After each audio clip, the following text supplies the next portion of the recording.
করে ভাই বালা আছে হয়তো বালা আছি মা কেন আছে হয়তো মা বালা আছে তো কেন করি হয়তো বালা করে কেন মারে যাইস জোর আছে না নাই গরত বই এই ওর বাড়িত বইরা তালে যাতে হারে ওই ভাই ওরে মারা যায় বেল্লাই ও বোন আপনি যে আপনার ভাইকে পরামর্শ দিচ্ছেন মাকে দেখার জন্য তো আপনিও তো আরেকজনের ঘরের মধ্যে বউ হয়ে আসছেন আপনার উচিত নয় কি আপনার শ্বশুরকে শাশুড়িকে সেবা করা যত্ন করা তাদের সেবা করা তাদের কাজ করা দরকার আছে না নাই আরে আপনি এদিকে ঠিক রাখলে আপনার ওইদিকে অটোমেটিক ঠিক হয়ে যাবে কথা বলেন ঠিক না বেঠিক তাহলে এটা কি উম্মতের জন্য নবীর এহসান নয় কথা বলে এটা এহসান নয় এহসান মানে দয়া আর কি দয়া এটা উম্মতের জন্য নবীর পক্ষ থেকে দয়া নয় আমার নবী এসে দরার বুকে বলতেছে না কোনো মেয়েকে হত্যা করা যাবে না বরঞ্চ আমার নবী সেই মেয়েকে ঘরের রানী বানিয়ে দিয়েছে বল করে বলেন সুবহানাল্লাহ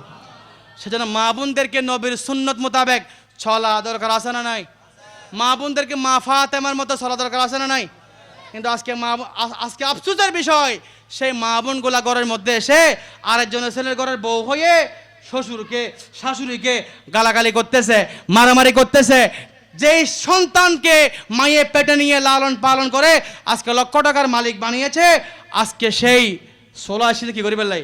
বাগিচে বাগ করি ফেললাই ঠিক না বেটি এটা নাই ফোন বাজি এদিনে সন্তানের মাহফিল গিয়ে দিয়ে যখন হতাই হইলাম হত উদরি আর এই আরো করার বাস্তব হতা হইল না আছে না নাই 16 কিলে বাড়ি সেবা করিব 16 কিলে বাড়ি সেবা করিব ফোয়ার টিয়া বাগ করলে মাই বাগ করি বাপ বাগ করিব ঠিক না বেটি খো এই কুজরা মাই ফাইন আবার কেন করে মোবাইল গেল ওই আজ 10টা বাজলি মুখে একটা বুকে একটা করে মুনাফিকের আলামত ঠিক না বেটি মুনাফিকের স্বভাব হচ্ছে দুইটা মুখে বলবে একটা অন্তরে রাখবে আরেকটা আবার অন্তরে রাখবে একটা মুখে বলবে আরেকটা এগুলো হচ্ছে মুনাফিকের হাসালত কথা বলেন ঠিক না বেটি আল্লাহ আমাদেরকে বোঝার তৌফিক দান করুক কারো কষ্ট হচ্ছে